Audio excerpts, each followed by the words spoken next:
Guys, my name is Abby and this is my input for discussion 1.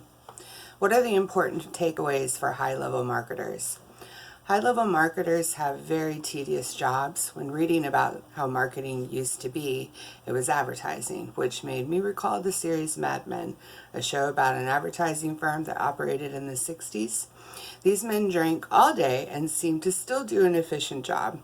So needless to say, marketers have a harder task to accomplish that requires sobriety when on duty.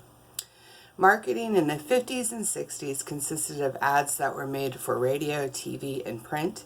The ads didn't have to be true per se, but instead simply focus on customers' attention.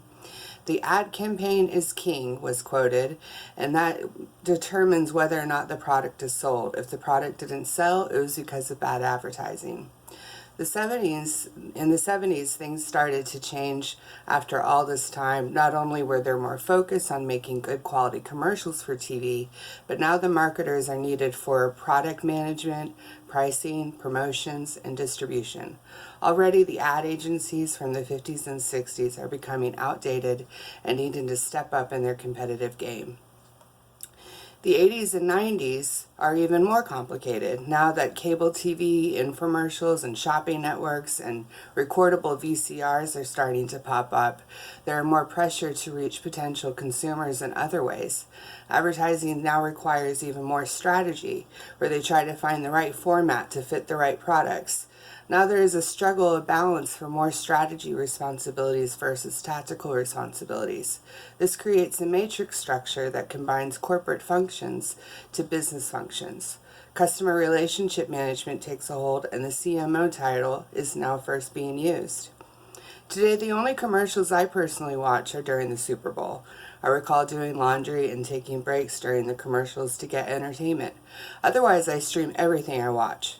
Marketing has become more difficult than ever because now there is more of several ways to get someone's attention.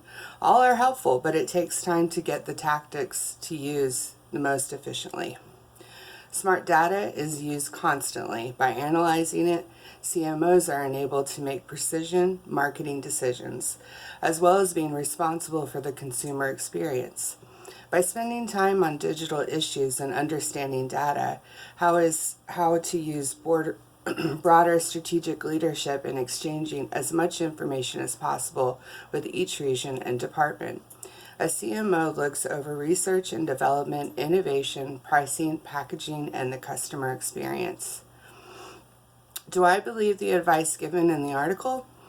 I do believe the advice in the article, but I also believe that if an individual has a good resume, good references, and basically a good reputation, it's easier for that person to be trusted and taken seriously if they have proven to give results in the past. In other words, I think it would be a much harder industry for someone who is new into the field. What recommendations do I feel could be most important? I appreciate how Joe conveyed that it's not always the responsibility of advertising for the downfall of the product. Sometimes it's something else, and it's easy for CEOs to use the CMO as a scapegoat for their issues.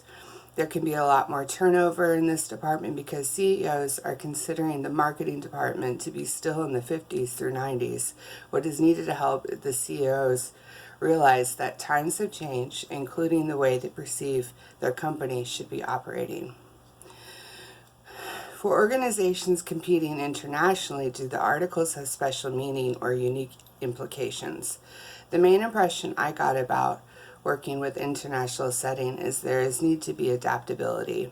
Anything international requires an understanding that are a variety of cultures. What might work for one country might not be effective as to another country. Finally, how can marketers ensure they keep a high ethical standard as they wrestle with issues discussed in this article? With the pressure of doing a good job, as if the whole company is counting on the marketers for sales, I can see how it would be easy to skirt away from bad data, be a little too optimistic about results, or simply focus on what is easy to accomplish. Perhaps that would help if we have a staff that holds everyone accountable, as well as avoiding naming names when something goes as planned or doesn't go as planned, as if one person is responsible for the downfall of the whole company. Thank you, and I hope you like the contribution to my discussion. I am now going to scream into a pillow.